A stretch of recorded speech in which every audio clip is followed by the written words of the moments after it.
This meeting is being recorded. All right. Hello, everyone, and welcome to today's session. My name is Carlo Bobilas, and I'll be your moderator.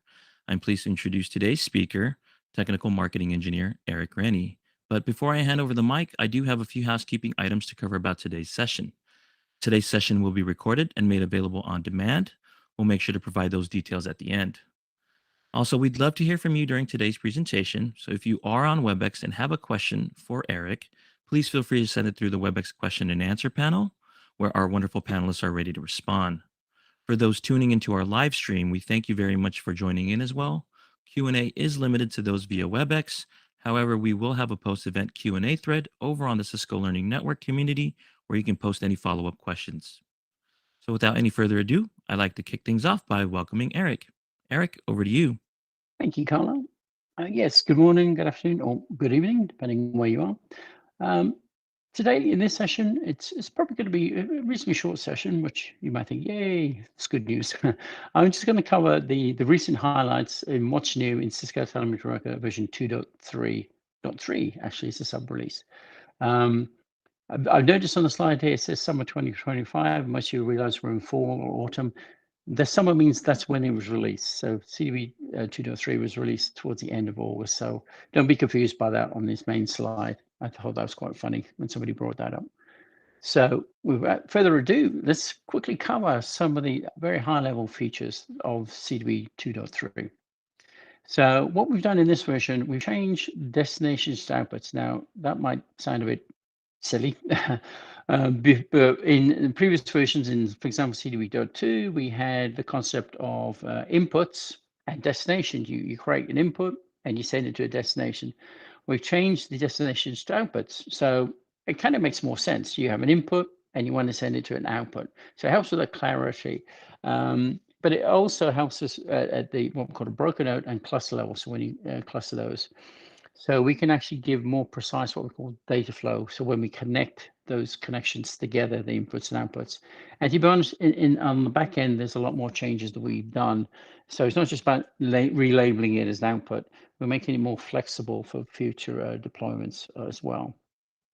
Also, we have the flow generator input. Now, in Cisco Telemetry Broker 2.2, the flow generator input came about. That is the way I like to call it, like a span interface or mirror interface that you can enable.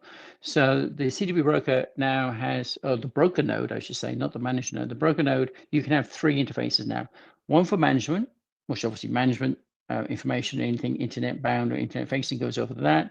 You have the telemetry interface where you send all your data to be brokered or transformed. Now you have a third interface you can configure on the broker node called the flow generator input. That's the one you would connect to a span port, mirror port, or virtual switch, for example, to do that. What we've done, so like I said, that came in 2.2. What we've done in 2.3 is added the capability to enable application classification on that interface and the ability to enable what we call SDAVC integration. I'll go in a bit more detail what that means in the slide coming up.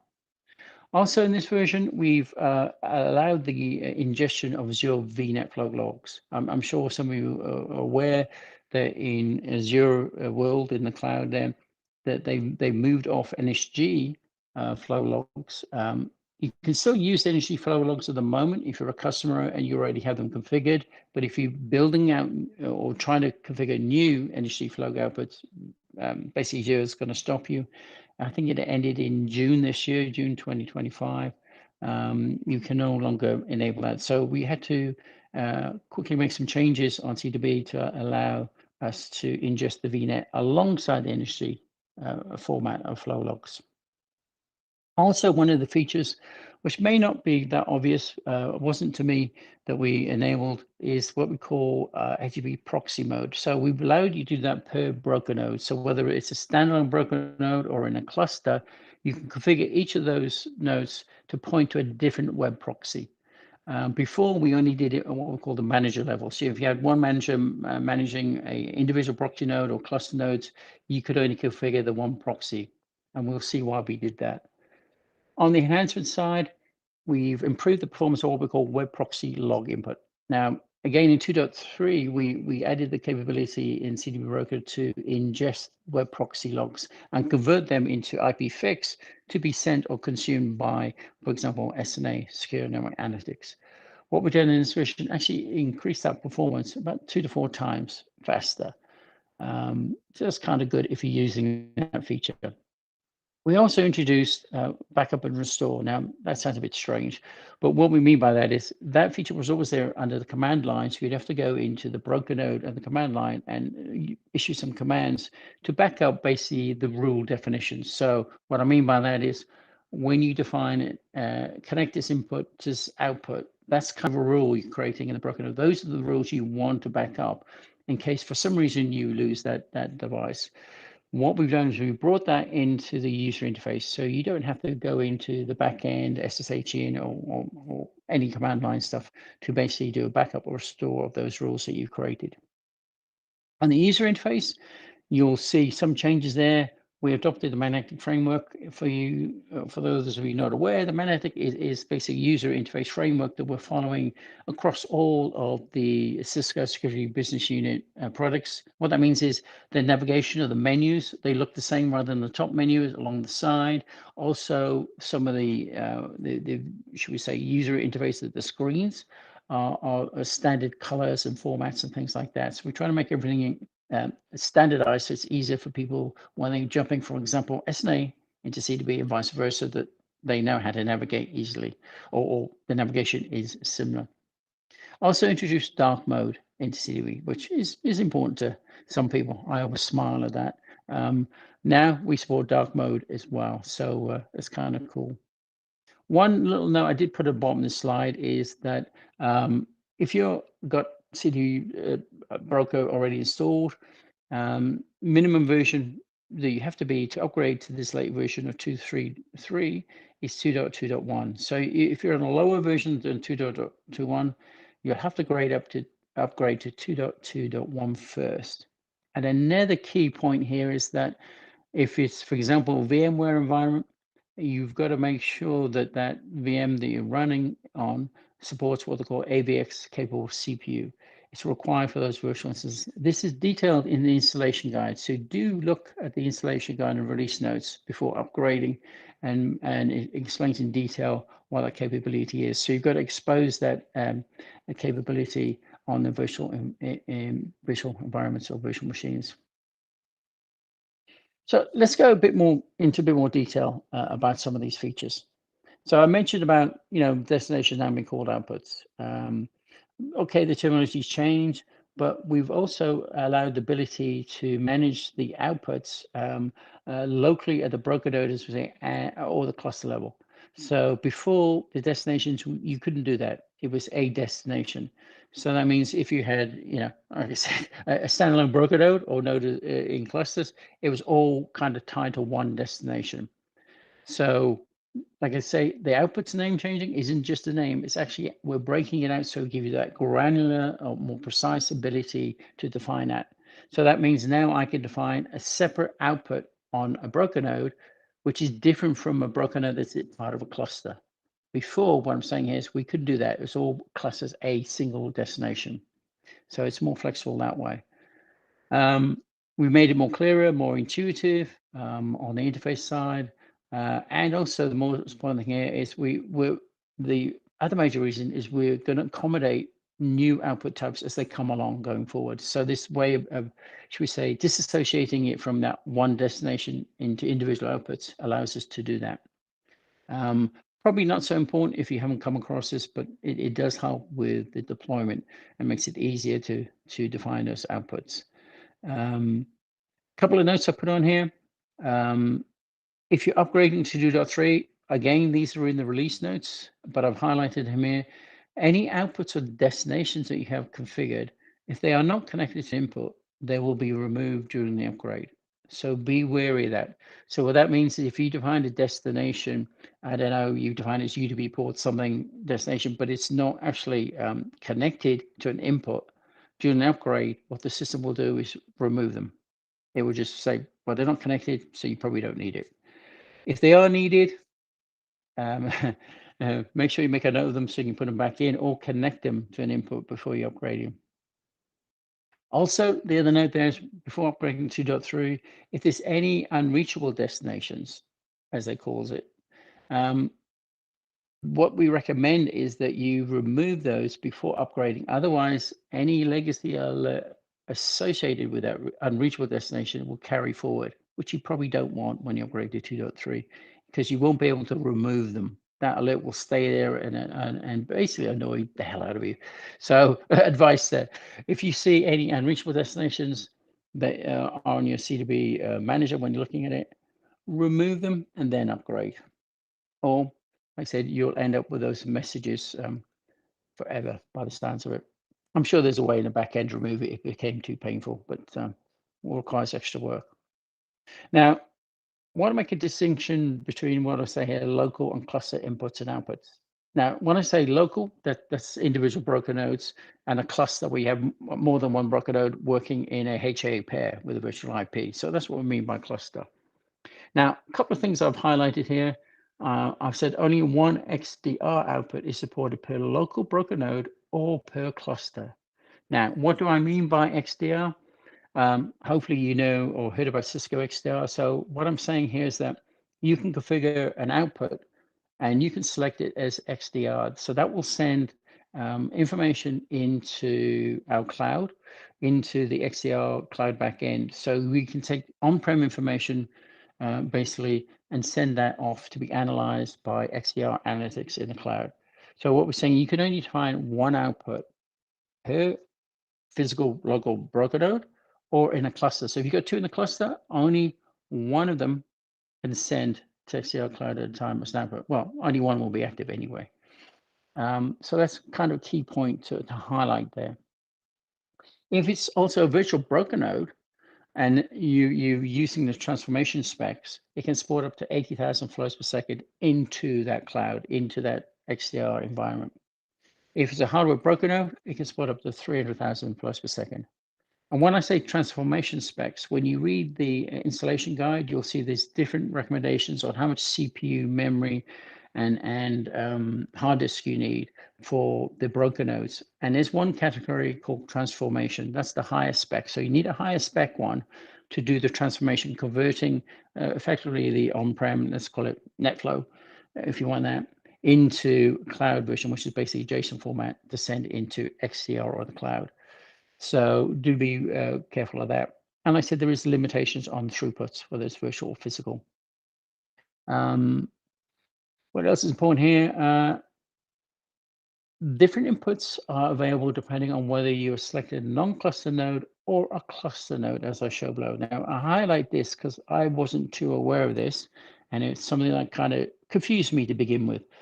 So what I'm trying to show here is that if the inputs available for a broker node, so remember this is non-cluster. You see the screenshot there. When I got add inputs, you'll notice some of those are grayed out. If you can see on the slide, for example, the ones that are not grayed out as an input, a standalone broker node is AWS VPC flow logs, the Azure flow logs, the proxy logs, and any UDP input. The UDP input would be, for example, NetFlow. Notice what's grayed out is the flow generator input. Okay. So it says I can't add that there at that particular level. But if I look at the global level, the next set of screenshots might be a bit hard to see. That's a global level managing a cluster. So you have the cluster level and then individual broker nodes in the cluster. So when I'm at the cluster level, when I add an input, guess what's grayed out? All those cloud ones. I can't use them, but I can configure a proxy log input at the cluster level and a UDP input at the cluster level. So that'd be for both broker nodes. Third variation of this is that when I'm in a cluster environment and I'm on an individual broker node as part of the cluster, I can individually on each of those broker nodes set up the VPC, AWS logs, Azure, and now the flow generator input. Okay. So I just want to make aware that depending where you're looking in that Explorer tree, whether it's a standalone broker node or it's at the management level of a cluster or at the individual nodes in the cluster, you have different options or different capabilities of what inputs to enable on that. Okay, so that's what I'm just trying to highlight here. Because to be honest, it did confuse me because I thought, why is that grayed out when I'm trying to enable that input? And then it makes it more sense because certain interfaces are only available depending on where you are in that exploratory in a hierarchy. So do check that out when you're looking at that. It can be a bit confusing to begin with. That flow generator input, remember that's the what I like to call the span or mirror port, that additional interface we can add to the telemetry broker. So like I said, we've got the management interface normally, we've got the telemetry interface that we send everything to. Now we have a third interface that you can add. If it's a virtual appliance, you can add that, or obviously on the physical broker, you can enable that. That's going to take input from, like I said, span, mirror ports. It's going to turn or transform that information into IPFix, basically NetFlow that we can send to Cisco Analytics, for example. What we've added in this version is basically NBAR2 protocol classification to it. So you'll see the next screenshot coming up that I can switch on the ability to say, well, looking at the packet, let's look deeper into the packet. Let's see what that layer 7 application is based on the protocol libraries for NBAR2. And the SDAVC means I can make sure that the NBAR protocol library is constantly being updated from the cloud. So it'll constantly get updated on that. I think it's about every 10 minutes is what I've been told, those dynamic protocol packs. Now, obviously, if you're an air-gap network and SDAVC can't reach out to the cloud to update those protocol packs, it would still work. MBR, the classification will work. It comes obviously in this release with the libraries already loaded, but obviously those libraries are not going to be constantly updated. They'll only get updated in the next release of CDB. So for example, 2.3.4 or whatever the next version may be. Here's just a visual of what I just described here. So when you're setting this up, you'll go into the settings and integration. You'll see a near option there to enable SDAVC integration.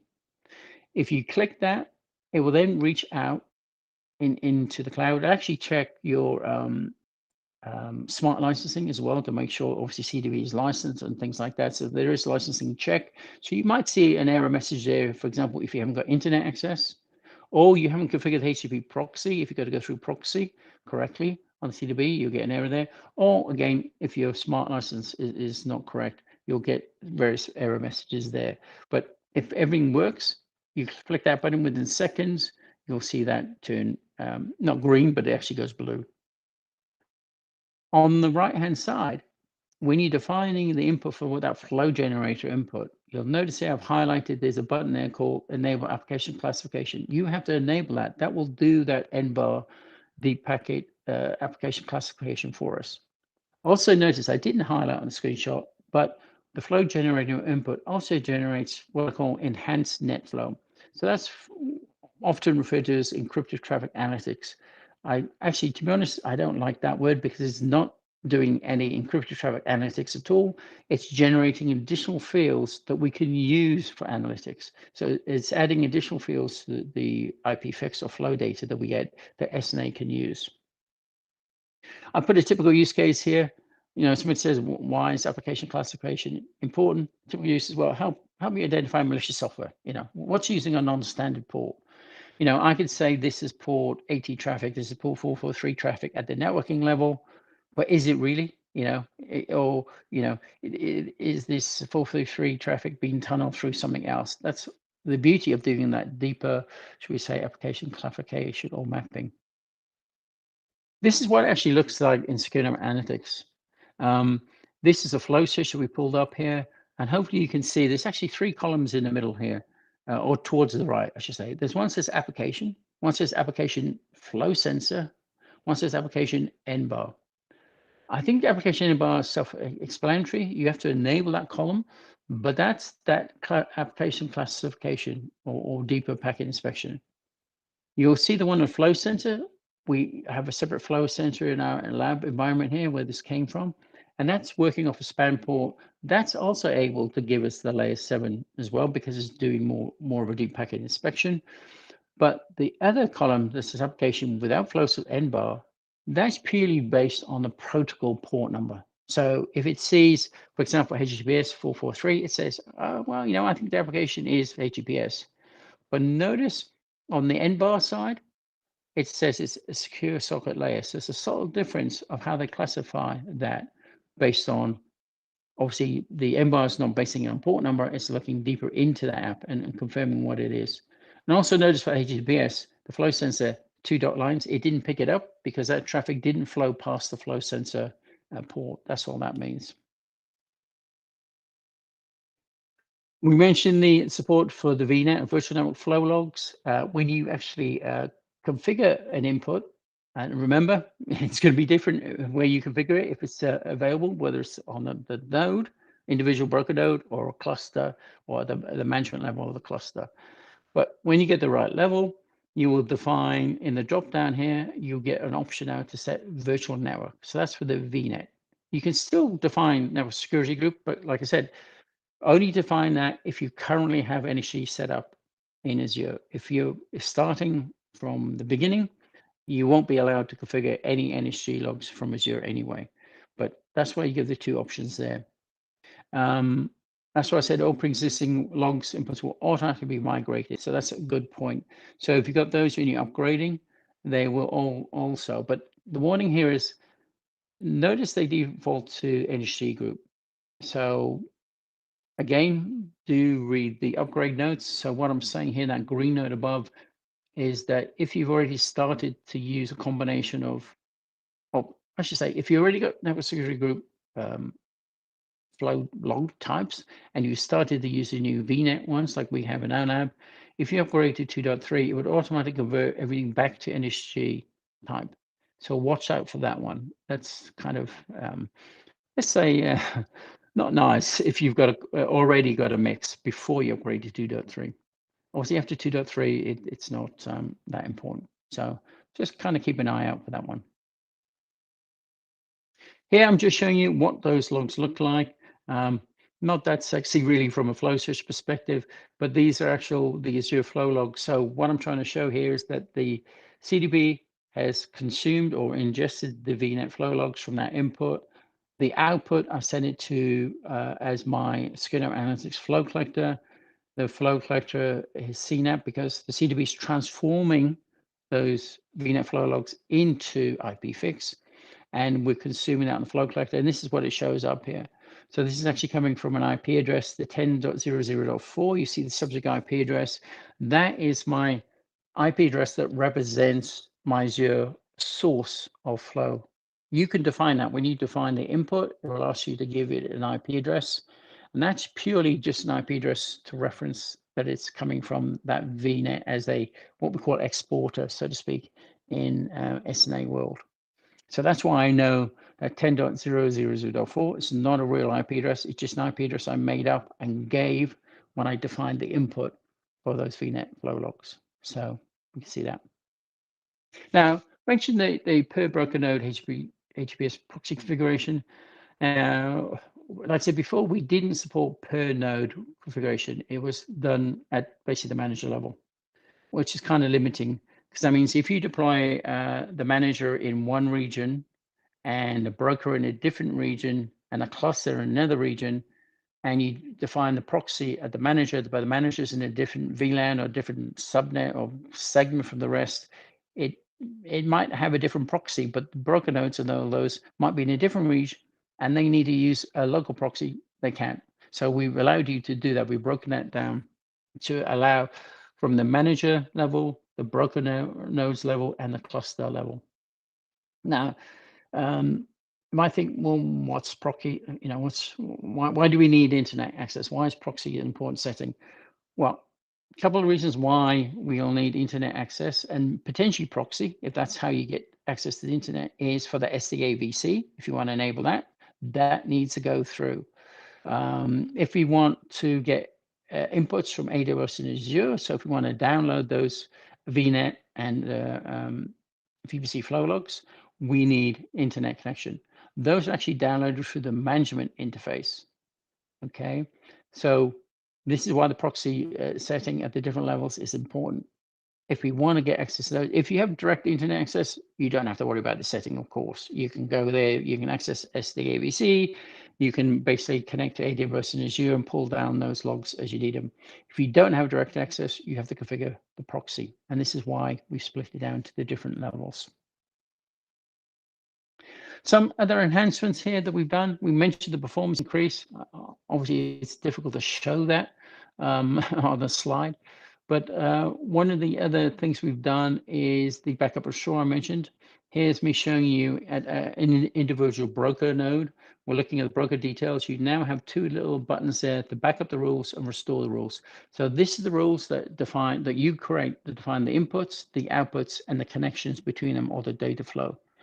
So that's quite important to be able to back those up in case, potentially you lose that broker node and have to replace it if it's hardware, for example, or virtual. At least you've saved those rules somewhere. Or maybe save them if you're going to upgrade, or you want to take those rules and put them into a different what you call installation. You can save those rules and do that.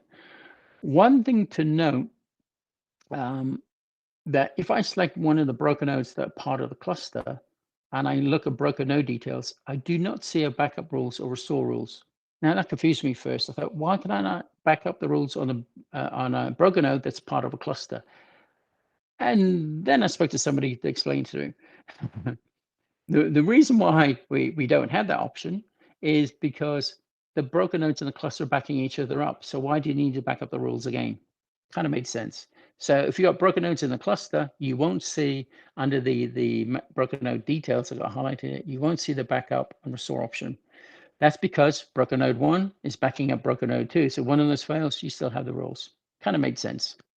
But that was something I wasn't paying attention when I first looked at it. I thought that confused me. So again, just like to highlight that. We mentioned some of the user interface updates.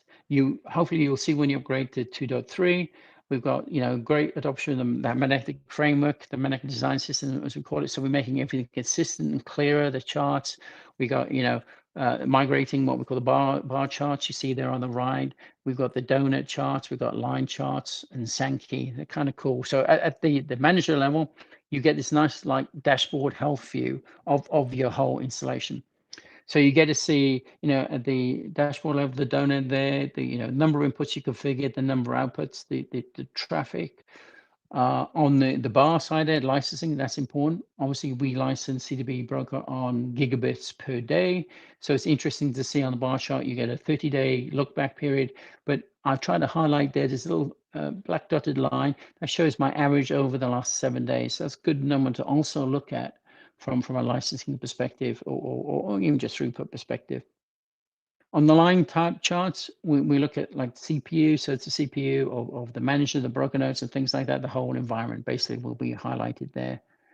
And the cool one is the sand key there. Now, obviously that's a very small screenshot, but what we're trying to show you there's that kind of bluish line in the middle. That's showing the CDB. We're showing the inputs coming in and outputs coming out. You'll notice the inputs, a lot of the lines are a lot smaller than the outputs there. So what that is showing is, for example, it's hard to see, but for example, we may have NetFlow or UDP traffic coming in, and we're sending out to multiple destinations. So that's why you see the NetFlow there. The kind of pinkish one is a lot thicker than what you see inbound, because we're brokering it, we're sharing it with lots of different or different outputs. So we're taking it from one input effectively and multiplying it out there. So that's why you see on the right-hand side, some of those, on the Sankey diagram, some of those lines are thicker. So it's a good indication of volume of basically how much work that broker is doing. We've introduced the dark theme, and that's just to be consistent. Again, SNA has this, all our other products has that, and it's kind of useful, I say, if you're displaying this in like a SOC environment on a big wall, or even in like a public place. Having the white screen can be a bit blinding in the environment. So having it in the dark mode does actually help to soften the impact. So it's good to have that. We have 3 modes or 3 themes here. Obviously, you can manually set CDB into dark mode. You can set it to light mode, as we call it, or you select it to system. And obviously, when you select the system, it adapts to whatever your system's experience setting is. So on your browser, if you're using dark mode, and you set the system, it will automatically switch to dark mode for you if you want to do that. So it's kind of a cool, like a little enhancement that we've done there. And just to make everything kind of standard look and feel across our product range. I've got some slides here, which Carlo and the team will share out with you at the end of the session here. We've got some additional resources there. So I do encourage you to look at the release notes. They cover roughly what we've covered here. They give it a little bit more detail. Obviously, you have the user guide there, which is helpful. The deployment and configuration guide, definitely look at that if you've never deployed a CDB before. I also want to highlight that there's some e-learning there. If you click on that link, that gets you into our training site. In there, you'll see there's courses on the CDB, there's courses on SNA and things like that. The training is effectively free for everybody that has a Cisco CCI ID or login credentials. So it doesn't matter if you're a Cisco employee, partner, customer, user, you've got CCI IDs, you can log into that and get some additional training on that. Also, finally, there's what we call a click-through demo that my TME team that we create, and we've just updated recently, and that will walk you through a curated demo. So if you wanted to see some of the new features, we walk you through with some speech bubbles, so to speak, on pop-ups, and you can see some of these features that are going out there. And you see on the right-hand side there, we talk about the training support. So there's a lot of support out there for the team. Okay. That's all I was going to cover. Like I said, it wasn't going to be a too long of a session there. Carlo, I think we definitely got time for questions. Yeah, thank you very much, Eric. Again, if you have a question, go ahead and open up that Q&A panel and type your questions in there. Right, and while we wait for questions to come in, let me review what's been asked previously. So there's a question that came in actually into the chat. One of our attendees asked, is it possible that Cisco is considering making an open source version of CTB? And I believe the current answer is not at this moment. There are no plans. So yes, no. Oh, go ahead. Hello, everybody. I'm part of the product management team of CTB, and Carlo is correct. There are no plans right now for making an open source version of Cisco Telemetry Broker right now. In the future, nobody knows. Awesome. Thank you. All right. Another question that came into the chat is, are you looking to add a feature within the GUI to generate Mayday files rather than having to do it via CLI? We are happy to support that as to receive that as a feature request, and we will evaluate based on our priorities. Good question. Another question is here to answer that one. Thanks, Darren. Is can we upgrade 1.2.2 to version 2.3.3? No, as this slide says in the purple there, you need to be minimum 2.2.1 to upgrade to 2.3. So you're going to have to go through some interim steps to get there, if that helps. Again, that will be in the release. That's an upgrade guide. If you read that, it will give you a bit more detail on that as well. All right. Any chance of SAML or other authentication sources for admin access to CTB? I am happy to take this one. It is, I can confirm this is by far one of the most requested features. And there are plans for new versions of CTB to have remote authentication backend of some sort. We will probably prioritize a cloud version of managers and use as a backend SSOs that we can leverage today. But yes, hang in there. There are plans for that. They will come eventually. Thanks for the question. Thank you very much. All right. I don't see any other questions. Carlo, did I miss the one? I could have been totally daydreaming, but the GUI to do the Mayday files? Oh, yes, we answered that? mentioned that. Okay. But feel free to go ahead. Do you want to add additional? No. I Context? just, Okay. I must have been reading something and missed the question and answer. Sorry. Oh, I was all trying to good. find all these questions, so it's been hard to keep track. Sorry. All good. Yeah, I believe Dario answered that one quite well. All right. It looks like we've covered all the Okay. questions. Eric, is there anything else you'd like to say before we wrap up? No, like I said, I know it's a short session, but I think there's some really interesting features there. Like I said, the destination to outputs. I know I probably haven't done it justice, but there's a lot of work with that. The application classification, I find that cool. I've got that running in my environment. I think that's kind of good stuff that we can see there. Now, I think there's some good features there for you guys to play around with if you got this environment and then see that. I think there's a question coming in now. Yeah, I just saw it come up. It says it looks like you didn't cover the parity between FS and CTB. So, well, Flow Sensor and CDB are different, and Flow Sensor is still around. That's not quite going to go away. I'm sure Dara's smiling. I mean, there was an intention at some point, I'll be honest that, maybe CDB would take over, but that wouldn't happen very closely. So the parity is still different there.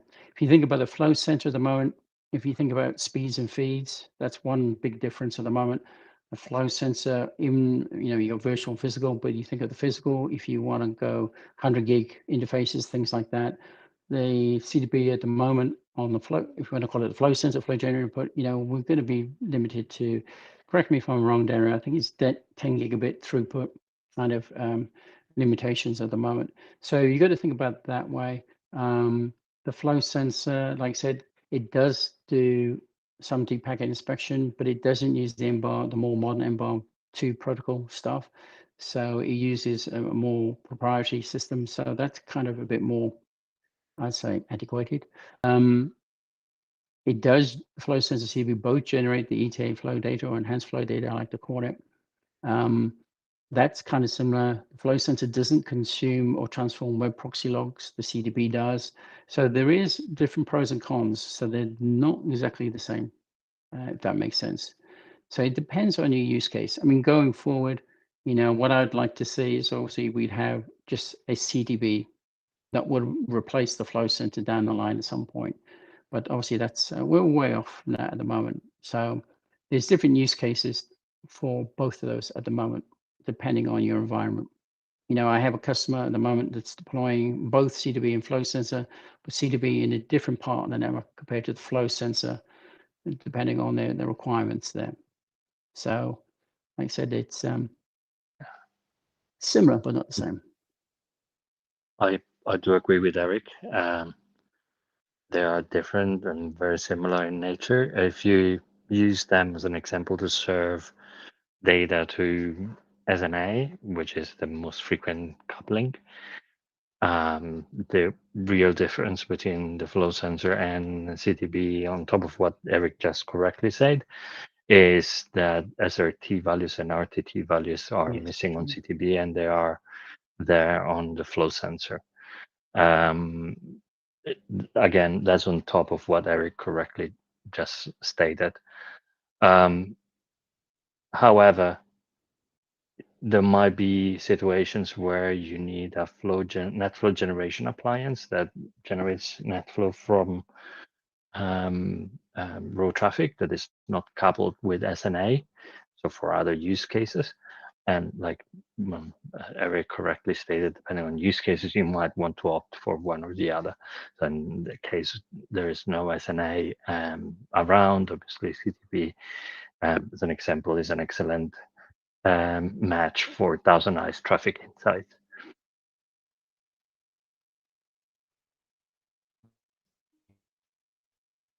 Okay. I think we've covered all the questions. So again, we want to thank our audience. Thank you, Eric. Thank you to our panelists and the whole team for bringing your knowledge to the Cisco community. Again, if you have a question, I'll keep the Q&A window open for a couple more minutes. Let me go ahead and paste a discussion thread where you can continue the conversation over on the Cisco Learning Network. We'll link the slide deck along with the actual YouTube live stream recording on that same discussion thread. So definitely bookmark that page. Okay. At this time, you'll be directed to a survey, so we do encourage you to take the time to participate. Let us know how you did. Your feedback is greatly appreciated. And we thank you for joining us today, and we will see you next time on the Cisco Learning Network. Have a great day.